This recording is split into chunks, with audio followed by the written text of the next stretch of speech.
Hello, I'm John Ray on the Price and Value Journey. Years ago, I had coffee with a financial advisor, and during that meeting, he told me that one of the attributes of his firm that he was most proud of was the average length of tenure for financial advisors at the firm.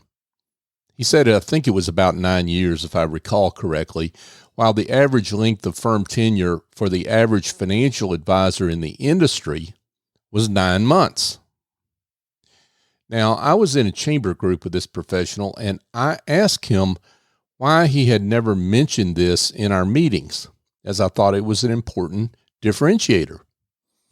I don't remember his answer, and not much else, frankly, about what we talked about in that meeting, but I remember this particular fact.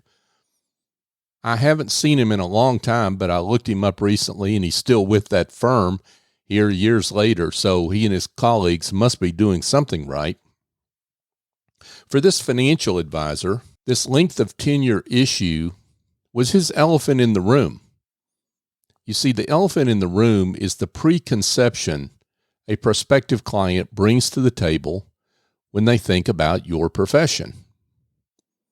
For financial advisors, clients wonder whether they're going to change firms because financial advisors jump around.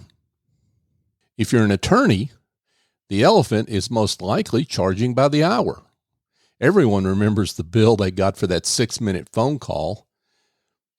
If you're a CPA, it might be not returning calls or answering emails during tax season. It could be something which isn't profession specific. Age is one example.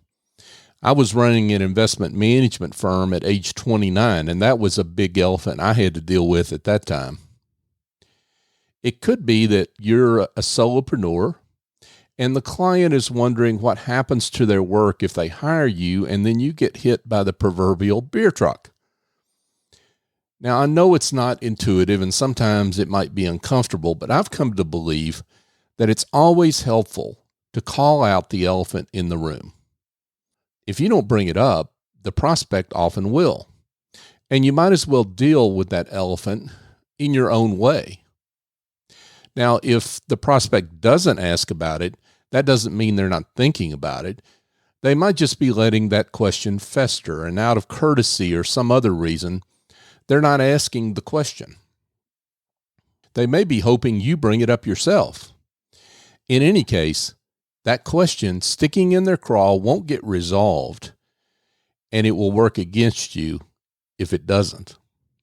Further, if the prospect has a problem with your elephant even after you've addressed it, then you've done both you and the client a favor. You've quickly figured out that the two of you aren't a fit, and you've granted yourself the freedom to move on.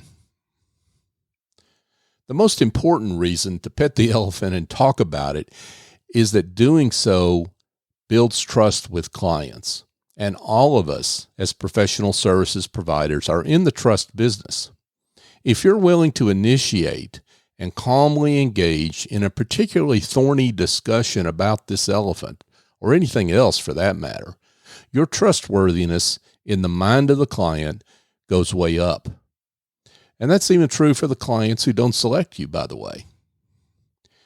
Your willingness to talk about the elephant is a sign you'll be straight with them during the engagement when problems arise. And that's what clients are looking for. So what's your elephant? And how do you address it? I'm John Ray on the Price and Value Journey. Past episodes of this series can be found on your favorite podcast app, or you can go to pricevaluejourney.com. And you can also send me an email, john@johnray.co. Thank you for joining me.